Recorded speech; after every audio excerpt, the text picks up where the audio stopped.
Assalamualaikum, halo bro-bro semuanya. Selamat datang kembali di channel YouTube saya, Coding with Baim.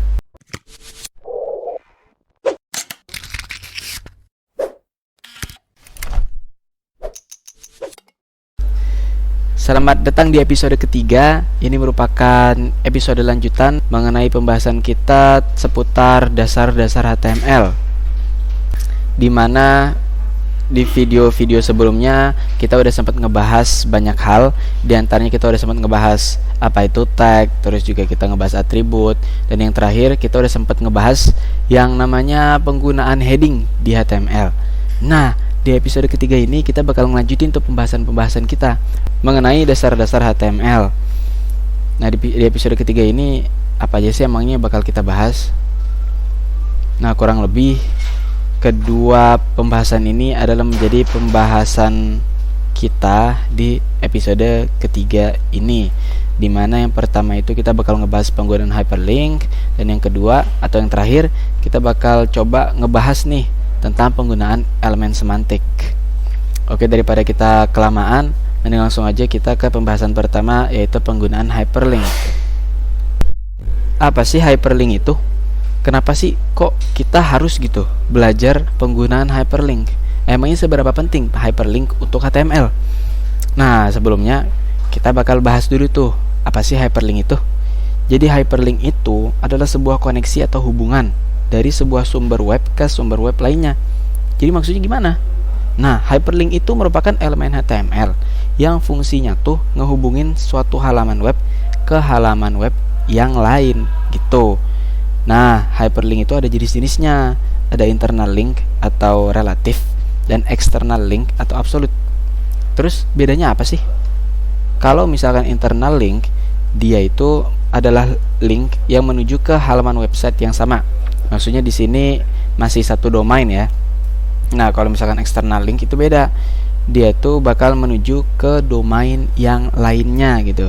Sebetulnya sih selain kedua itu masih ada ya, yaitu page anchor gitu. Nah, page anchor itu adalah bagian tertentu dari sebuah halaman. Jadi selain kita berpindah halaman dengan hyperlink, kita juga bisa nih kalau misalkan kita pakai hyperlink, nanti kita bakal menuju ke suatu bagian pada halaman itu juga gitu. Nah, kurang lebih itu adalah gambaran singkat atau pembahasan singkat mengenai hyperlink di HTML. Nah, terus gimana cara penggunaan hyperlink? Di dalam HTML kita bisa mendefinisikan, kita bisa ngedefinisiin nih hyperlink dengan tag A. Di sini maksudnya tag anchor ya, dan ditutup dengan tag A penutup. Terus gimana sih cara penulisannya? Nah, kurang lebih ini adalah cara penulisan hyperlink di HTML. Jadi pertama-tama ini sebetulnya nggak terlalu beda jauh ya sama yang udah kita bahas kemarin tentang cara penulisan tag atau yang lain sebagainya. Jadi di sini awal-awalnya kita bikin tag A dulu ya, tag anchor gitu. Nah, kemudian setelah tag anchor ini ada href. Href itu apa? Href itu atribut wajib hyperlink. Kenapa sih wajib? Karena begini, href ini, atribut href ini adalah atribut yang digunakan buat nentuin alamat URL tujuan dari link. Jadi nggak mungkin kan kalau misalkan kita bikin hyperlink cuman nggak ada href-nya. Ntar kita nggak bisa nih nginput ininya nih, ini adalah linknya, URL-nya yang pengen kita tuju gitu. Kalau nggak ada href-nya nanti bakal gimana? Nanti coba kita cobain aja langsung, kita praktekin. Nah, kemudian ini setelah href ini adalah alamat URL yang akan kita tuju. Jadi nanti kalau misalkan di sininya https Google, nanti ya kita bakal menuju ke Google gitu. Kalau misalkan ininya Baim Guns, bakal dioper halaman webnya ke halaman Baim Guns gitu. Kemudian di sini ada tutup dari tag A pembuka. Nah, terus di tengah-tengah sini, di tengah-tengah antara tag A pembuka dan tag A penutup, itu ada text label untuk link atau trigger. Jadi misalnya gimana kalau misalkan masih bingung sih, enaknya kita sebetulnya langsung praktikin aja biar kita bisa lihat juga ini nih sebetulnya fungsinya buat apa gitu. Dan kalau misalkan gak ada ini, kira-kira bakal gimana ya. Oke, langsung aja kita praktikin langsung ke kode editor kita. Nah, langsung aja kita buka Visual Studio Code kita. Seperti biasa ini adalah tampilan awal, dan yang harus kita lakuin itu adalah kita bakal nambahin file dulu gitu kan dengan Ctrl N. Kemudian setelah itu apa? Ya kayak kemarin-kemarin aja, kita langsung save filenya dan kita rename sesuai dengan nama yang kita inginin gitu. Kayak misalkan sekarang kan kita belajar hyperlink gitu. Kita bisa tuh ngasih judulnya hyperlink gitulah ya. Dan jangan lupa ekstensinya harus HTML. Kalau misalkan nggak HTML gimana ya, nggak kebaca di Visual Studio Code-nya gitu. Ini kita save aja. Ini adalah tampilan awalnya. Jangan lupa kita kasih tanda seru kemudian enter supaya langsung otomatis dibuatin struktur awal HTML-nya sama si Visual Studio Code. Nah, jadi di sini kita bakal praktekin gimana cara penggunaan hyperlink. Enaknya kita ngebahas cara penggunaan hyperlink yang jenisnya tuh internal link dulu ya. Maksudnya kan tadi internal link itu apa? Link yang menuju ke halaman website yang sama atau masih satu domain.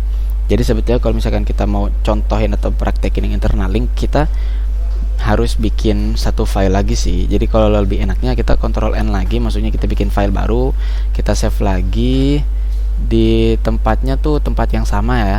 Ini tempatnya sama kayak file yang kita yang pertama. Yang pertama itu kan hyperlink ya, yang kedua mungkin hyperlink 2 gitu. Jangan lupa HTML dan kita enter.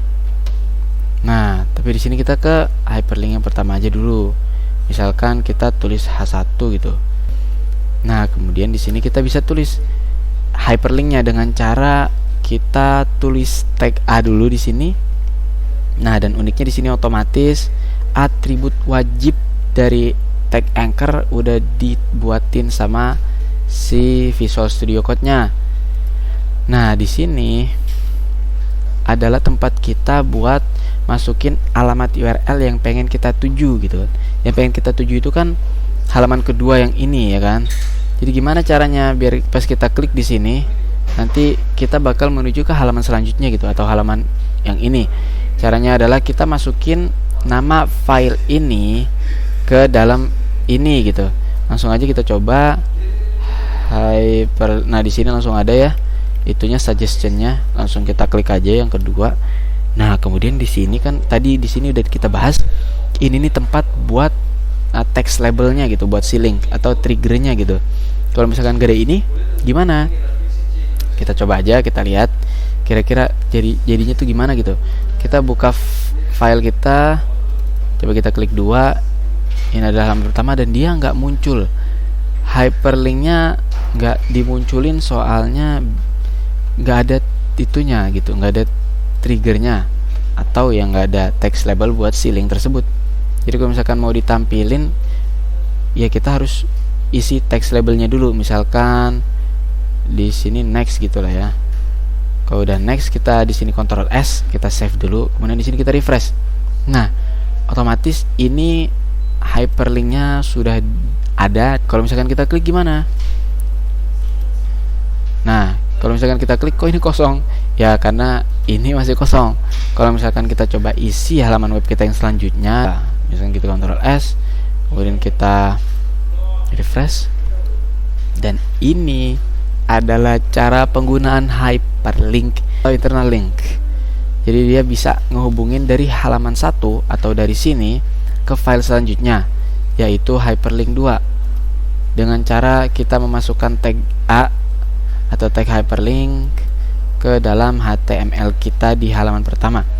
Kemudian gimana caranya kalau misalkan kita pengen balik ke halaman sebelumnya tapi nggak mencet dari sini gitu, tapi modelnya sama kayak gini ya kan. Kalau ini next, di sini harusnya biasanya apa? Previous gitulah ya. Nah, kita bisa juga tulis sama kayak begini.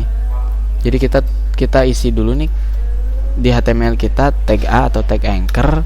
Kemudian di sini kita isi alamat URL yang pengen kita tuju, atau ya inilah ya nama file yang pengen kita tuju gitu. Jadi gimana caranya? Seperti yang tadi aja, kita tulis nama linknya hyperlink.html. Nah, ini udah ada. Dan jangan lupa dikasih text labelnya dulu. Misalkan kita tulis previous gitu ya. Nah, kita Ctrl save di sini, kemudian di sini kita refresh. Ini adalah halaman kedua dan ini adalah hyperlink yang ini sesuai dengan ini ya, text labelnya di sini previous dan di sini adalah previous gitu. Jadi kalau misalkan kita ubah text labelnya misalkan sebelumnya gitu, kita Ctrl save dan di sini bakal berubah jadi sebelumnya. Nah, jadi ini adalah sesuai dengan yang ada di sini. Kemudian ini adalah nama file si hyperlink ini. Jadi maksudnya apa? Di sini kita pengen nih kalau mencet ini kita ke halaman ini gitu. Jadi kalau misalnya kita mencet ini kita kembali kemari gitu, ke halaman pertama. Jadi bakal kayak begini jadinya. Nah, ini adalah halaman pertama. Kalau misalkan kita mencet next, ini adalah halaman kedua. Ya, kurang lebih itu adalah cara penggunaan hyperlink di HTML yang jenisnya tuh internal link. Kalau misalkan ini dihapus, kira-kira gimana gitu? Ya, kita nggak tahu kita bakal kemana gitu. Coba kita Ctrl save, kita refresh, kita lihat di sini. Nah, dia nggak muncul hyperlinknya, dia cuma muncul teks kayak begini aja gitu. Tapi kalau kita klik nggak bisa gitu, soalnya tag href-nya nggak ada dan URL yang pengen kita tujunya juga nggak ada gitu kan. Jadi kalau misalkan kita begini, kita Ctrl save, kita refresh lagi, bang. Jadi ya kurang lebih begitu kalau misalkan kita pakai internal link. Terus bang, gimana kalau misalkan kita pakai yang external link? Misalkan kita mau bikin external linknya di sini gitu. Jadi hyperlinknya pertama kita tulis lagi aja gini, sama tag A juga. Jadi sini misalkan kita pengen ke Google gitu ya kan, kalau misalkan ke Google itu udah beda domain, jadi itu udah termasuk sebagai external link. Gimana caranya? Kita bisa tulisin gini aja nih, tulis di sini kita misalkan tulis Google gitu lah ya. Ini text labelnya, jangan lupa pokoknya kalau misalkan bikin hyperlink text labelnya jangan lupa dikasih. Kita udah Ctrl save di sini, kita refresh. Nah, di sini kita coba klik Google ini, otomatis kita diarahkan ke Google. Nah, ini apa ini tempe menduan, jadi lapar saya. Ya, jadi itu adalah ya contoh singkat mengenai penggunaan hyperlink eksternal maupun internal. Tapi sebetulnya kalau misalkan boleh tambahin ya, hyperlink itu dia punya atribut tambahan gitu. Jadi kalau misalkan kan kita mencet ini nih, mencet Google nih, terus kita nggak mau kalau misalkan mencet Google, nah kita tetap satu tab gitu. Kita pengen pas mencet Google itu ada tab baru yang ditambahin secara otomatis. Caranya gampang, kita tambahin atribut target di sini, kemudian value-nya itu blank. Nah, udah kita isi kayak begini, langsung aja kita coba Ctrl save di sini. Di sini kita refresh, coba kita buka, otomatis di sini kita lihat pas kita klik si Google-nya, otomatis di sini kita bikin tab baru. Nah, lihat kan? Itu adalah fungsi dari atribut si target dengan value blank. Yang terakhir itu adalah hyperlink yang page anchor itu ya. Dan gimana maksudnya? Langsung aja kita praktekin, tapi ini saya pengen buatin codingannya dulu. Nah, jadi kurang lebih saya udah ngebuatin kayak begini, singkat aja ya, nggak perlu panjang-panjang juga. Nah, ini kalau misalkan mau ngeliat hasilnya di website kurang lebih kayak begini. Nah, jadi gimana sih cara penggunaan si hyperlink itu, hyperlink si page anchor ini? Jadi kurang lebih ya cara penggunaannya adalah seperti ini. Jadi kalau misalkan kita nih, kita kan buka halamannya nih, terus kita mau ke bagian ketiga dari atas ini gitu kan, kita bisa gitu dengan cara kita tambahin tag A di sini. Kita tag A nya bikin 3 aja langsung ya. Caranya langsung begini aja, kali 3, itu maksudnya HTML tolong kita buatin tag A sebanyak 3 gitu kan. Nah, terus gimana caranya? Nah, di sini kita tambahin ID aja ya. Kita tambahin ID untuk pengenalan si bagian-bagiannya ini. Misalkan ini bagian 1, kurang lebih begini. Jadi ini ada bagian 1 isinya yang ini adalah bagian 2 yang ini, dan ini adalah bagian 3 yang sini gitu. Nah, terus di sini kita tulisnya gimana? Di sini pertama-tama kita tulis crash dulu ya. Kita tulis crash dulu di sini. Kemudian nama ID-nya ini. Kalau misalkan ini bagian 1, berarti di sini kita tulisnya bagian 1. Kemudian di sini kita tulis bagian 1 gitu lah ya. Bagian 1. Kemudian di bawahnya kita tulis lagi bagian 2. seterusnya sampai ke bagian 3. Kurang lebih seperti ini. Terus kita langsung aja coba Ctrl save di sini, terus kita lihat di sini ini bakal kayak gimana jadinya. Jadi kita refresh aja. Nah, di sini ada hyperlink yang udah kita buat di sini. Ini ada bagian 1 yang ini bagian 2 dan bagian 3. Kalau misalkan kita klik bagian 3, otomatis dia bakal pindah ke bagian ketiga. Nah, kalau misalkan dari bagian 1 ini kita ke bagian 2, dia langsung ke bagian 2. Tapi soalnya ini BR-nya atau barisnya kurang banyak, jadi tidak terlalu terlihat itunya ya, lompatannya. Itu adalah penjelasan singkat mengenai page anchor. Kita lanjut ke pembahasan terakhir kita di episode kali ini, yaitu mengenai elemen semantik. Singkatnya, elemen semantik itu adalah elemen yang memiliki makna terhadap elemen itu sendiri. Jadi kan misalnya di sini ada tag, ada banyak tag nih, ada banyak tag elemen semantik gitu. Di sini ada tag footer gitu. Nah, tag footer ini kan tujuannya untuk ngebuat elemen bagian kaki dari web. Nah, elemen footer ini nggak mungkin kita pakai buat di atas gitu kan. Soalnya udah jelas dong, kegunaan si footer ini kan buat bagian kaki dari web. Jadi kita taruhnya di bagian paling bawah nanti. Kalau misalkan di bagian paling atas, nanti kita bisa pakainya header nih, kan header untuk membuat kepala kop dari web. Jadi dengan adanya elemen semantik ini memungkinkan kita supaya kita tuh bikin dokumen HTML-nya tuh lebih terstruktur gitu kan, biar nggak ada penyalahgunaan tag juga nanti. Nah, elemen semantik ini juga penting loh kita pelajarin. Soalnya elemen ini bertujuan supaya kita dan mesin itu tuh mampu dengan mudah ngebaca dokumen HTML kita. Selain itu, elemen semantik ini juga bagus buat SEO. SEO itu apa sih? SEO itu Search Engine Optimization, atau kalau di bahasa Indonesiain optimisasi mesin pencari. Nah, jadi kalau misalkan web kita pengen disukai nama mesin pencari, ya kita bisa banget nih pakai si elemen semantik ini.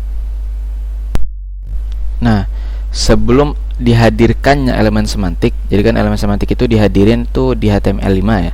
Jadi sebelumnya orang-orang tuh pakainya tuh div gitu kalau buat nge-grouping sesuatu. Sebetulnya sih nggak salah juga kalau misalkan sampai sekarang kita masih pakai div ya. Apalagi di sini kita lihat kan, di sini udah ada keterangannya ya, divnya dikasih ID header, di sini juga ada header, jadi orang-orang masih kayak bisa ngebaca lah gitu. Oh, ini buat header, oh ini buat section, artikel dan lain sebagainya gitu. Nah, di bagian paling bawah pasti footer gitu. Nah, cuman yang jadi masalah kalau misalkan divnya itu ada banyak gitu, jadi dikit-dikit div gitu kan, nanti kita sendiri yang pusing gitu. Jadi saya udah bikin di Visual Studio Code dan kurang lebih ini adalah cara penerapan kita dalam menggunakan elemen semantik. Jadi di sini ada header. Ya, header kan tadi dibuat kepala kop website kita gitu kan ya. Nah, jadi di sini adalah bagian paling awal dari website kita nanti. Di sini ada navigasi. Di sini navigasi web kita. Dan kemudian di sini ada artikel